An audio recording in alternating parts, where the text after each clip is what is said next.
Good evening, welcome to the second of two videos on the iconic auction sale from Race Retro. I appreciate a lot of these cars are probably over and above the Geoff budget, but that's a good reason to look at them because it'll give us a good gauge as to what is going on in the classic car market. We saw from the Matthewson sale, things are going pretty well, but this is the higher end. I thought I'd do a preview so that we could then look at what sells and what doesn't. So let's dive straight in. Escort Mark II RS2000 pre-custom, 36 to 40,000 pound estimate. Now, knowing what I know about classic Ford values, I'm going to put my neck on the line and I'm going to say unsold. Sunbeam Tiger, beautiful, 35 to 40,000 pounds, and then an Audi Quattro, 65 to 75,000 pounds. That's a lot of money, isn't it, for those Audi Quattros? So, like I said, it will be interesting to see what sells and what doesn't. XR2 Mark II, 15 to 20,000 pounds. Again, within the context of what we saw at Matthewson's, that looks like a lot of money. 1979 Ferrari Dino 308 GT4. Remember, you used to be able to buy these for about £14,000. 40 to 50 on that one. Sierra Sapphire RS Cosworth with only 19,000 miles, estimate 38 to 48. These cars are not climbing at the rate that I think people expected them to. Then we've got a 1987 Porsche 911 3.3 turbo, 90 to 105,000 pounds. Mercedes-Benz CLK 63 AMG Black Series, very cool car.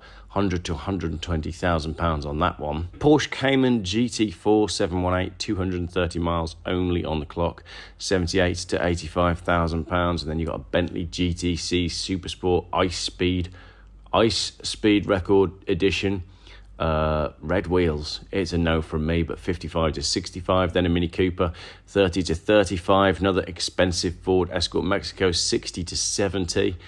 I'm not really very interested in any of these cars, as you can tell by the speed that I'm going through them. A low mileage Focus RS, 32 to 36. Toyota AE80 Twin Turbo, 30 to 36. Now, I wouldn't be too surprised if this car went above that, but we shall see. Caterham 7, 15 to 20. 1990 Ford GT kit car, 38 to 48. S2 Engineering Lotus 49 Replica, 18 to 22. Amilcar AC Type G Special, 65 to 85. What do we reckon, ladies and gentlemen? I reckon unsold. Amilcar C6 Voiturette, 110 to 130. It's going to be great for people that know about those cars.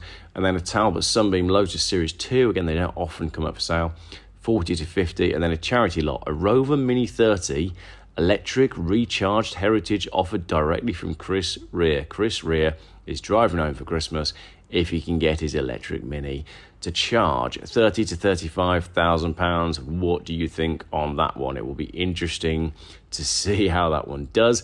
Another fast forward here. It's an Escort RS Turbo Series 1, 45 to 55. And then you've got this Aston Martin V8 Vantage, one of 7, 626 kilometres only, commissioned by foreign royalty as a one of 7 bespoke cars known as the V8 Racing Collection, right? Estimate 50 to 60, hardly any miles, but if I open the photos, take a look at this. It is absolutely hideous. Money cannot buy you taste. I don't know who is buying this because that is foul.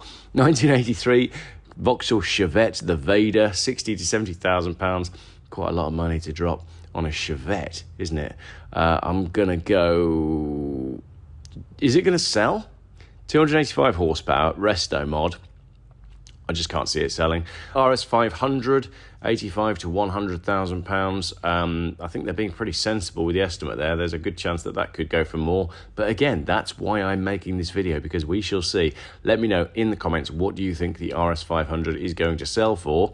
Bearing in mind, we've seen one do £500,000, although a little bird tells me that the reason that car did £500,000 was because there were 2 extremely wealthy people in the room who were trying to outdo each other. It wasn't about the car, it wasn't about the money, I'm told, it was just about ego.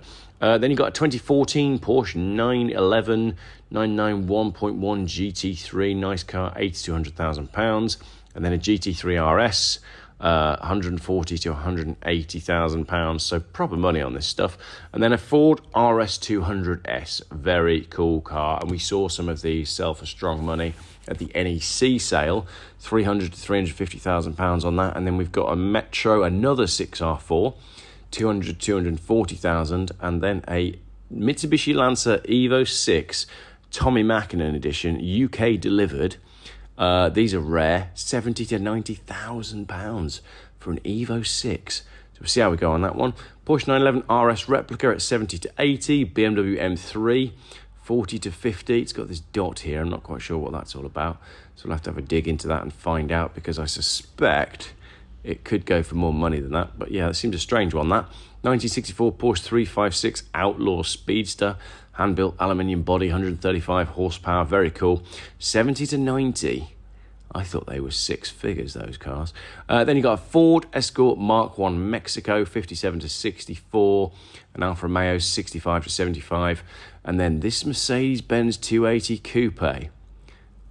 I've seen this car before, 78 to 85. I'm going to have a Google of the number plate and find out, and I'll let you know what I find. Here you go, look. I told you I'd seen this car before. It was actually in the same sale 2 years ago, Race Retro Classic Car and Competition Sale 2023. And in 2023, it was unsold. But my favourite part about all of this is that they haven't even bothered taking new photos. So it's gone in with the exact same photos from when it was unsold in 2023. So what do we think, ladies and gentlemen? If this car didn't sell 2 years ago, is it going to sell this year? Well, we'll find out, won't we? There we go. Another one that is just going straight back through the auction system after not finding a buyer last time. We shall see. 1972 TVR Vixen V8 Tuscan Homage Fast Road or Race, 55 to 65. Another Talbot Sunbeam, 18 to 24. A manual Toyota Supra twin turbo, 40 to 50. I'd say that was probably a good buy based on where the market is at the moment. Cayman GT4, 65 to 75,000 pounds. And then the big one, 2019 McLaren Senna, chassis number 1, estimate 800,000 to £1 million. Where do you put these two cars, ladies and gentlemen? Lot number 640 and lot number 641, which is the Ford GT Heritage Edition, 1 of 50. Both cars estimated at 800 to £1 million, 800,000 to £1 million. Will they sell? That's the question. Now, I wouldn't be surprised if we saw two unsold cars here, but it depends what the rest of the world is doing. Left-hand drive cars are always desirable, and the thing is, the UK might be in decline, but the rest of the world isn't. So it might be that these cars go internationally. I'd be very interested to see what these cars make.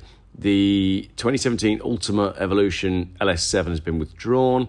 Aston Martin DBS Superleggera James Bond Edition, 150 to 170,000 pounds. Ford RS200S, another one, 350 to 400,000 pounds. And then a ProDrive P25.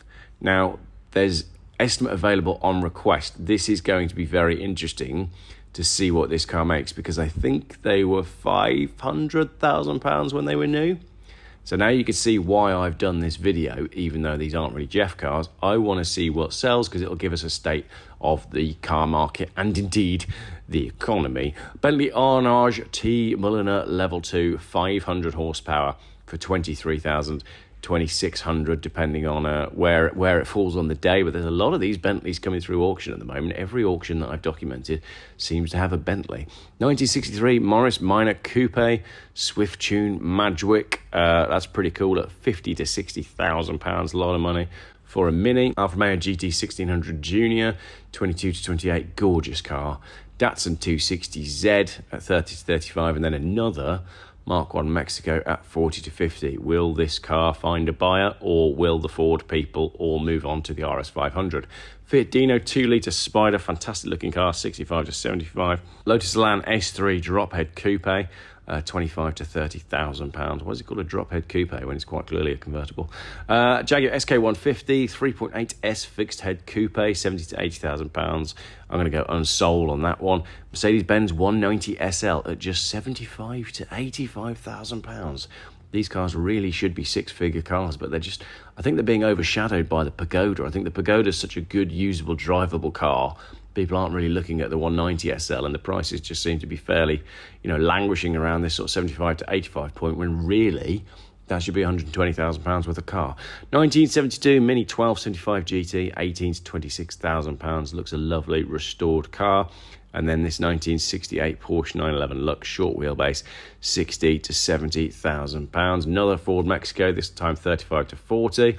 Another Porsche 911 ST Targa, lovely colour, 45 to £55,000. And then a Land Rover Defender 90 TDCI soft top. We know that Land Rovers have been doing well in auction, 28 to 38 on that one. And then you've got one of these heritage, it's a heritage tribute. It's a 96 Land Rover Defender that's been restored to look like one of the heritage Land Rovers, 26 to 36. Will the Land Rover people like the fact that it's something pretending to be something else? We will find out. 1993 Jaguar Sport XJR-S. Not to be confused with the Jaguar Sport, the XJR-S was a unique 6-litre XJR developed by Jaguar and TWR. Only 115 right-hand drive cars were built, and this is one of the best. 20 to £25,000 only for a piece of automotive history. 1965 Mini Cooper Cafe Racer, 18 to £24,000. And finally, it's another Land Rover Defender 110, undergone the same meticulous restoration, ensuring it remains true to its original design while incorporating modern enhancements. 27 to £37,000. What do you think, ladies and gentlemen? What do you think will do well? What do you think will bomb? What's not going to sell? What's going to set the room on fire? The ones I am most interested in, as I said, the ProDrive P25, the Senna, and the Ford GT. I think those are the ones where I really just want to get a gauge as to where the market is at. The Toyota Supras as well, I find very interesting, but to be completely honest, not really bothered by anything else that's in the auction. I like the RS500, but I wouldn't buy one at 100 grand. I like the Tommy Mackinnon Evo, but I wouldn't buy one at 70 to 90,000 pounds. I'd obviously go and buy a Proton Wera, and I said it correctly this time as well. So there we go. What takes your fancy? What do you like? What do you hate? Let me know in the comments. Bentley with red wheels, just couldn't do it to myself. I like the look of the Sapphire Cosworth, but again, I've preferred those when they were 2,000 quid. I remember them being in Auto Trader at 2,000 quid. I like the Audi Quattro, but again, 65 to 75,000 pounds. Is it a 65 to 70,000 pound car? I don't see it, but I don't know, maybe it is. Maybe people do see it. And maybe this is part of the problem. Like, maybe these cars now are just getting so expensive, you just go buy something else. I mean, if you want an Audi Quattro 20 valve, like what is a good equivalent to that? I mean, you could go and get a Volvo 850 T5, which will give very similar, if not better performance. You've still got the retro looks, and yet you're going to save yourself £60,000. I know people would be like, oh, well, Geoff, of course you're suggesting a Volvo. But I'm just saying that there's alternatives to dropping all of this money. Let's say you go and buy this 1983 Talbot Sunbeam for £40,000 to £50,000. Are you ever going to get your money back out of that? Really? Are there going to be enough people around that want a Talbot Sunbeam Lotus in 10 years' time when you want to sell that car? Is the market even going to exist? This is why I like operating at the bottom of the market, because it's just a different world. Things seem to make sense at the Geoff budget, and they quickly get out of hand when you get over and above about, I don't know, 20, 30,000 pounds. Right, let me know your thoughts in the comments. Thank you very much for watching as ever. See you for the next one. There seem to be loads of auctions at the moment, and I really enjoy making these videos. So if you like these videos, let me know in the comments.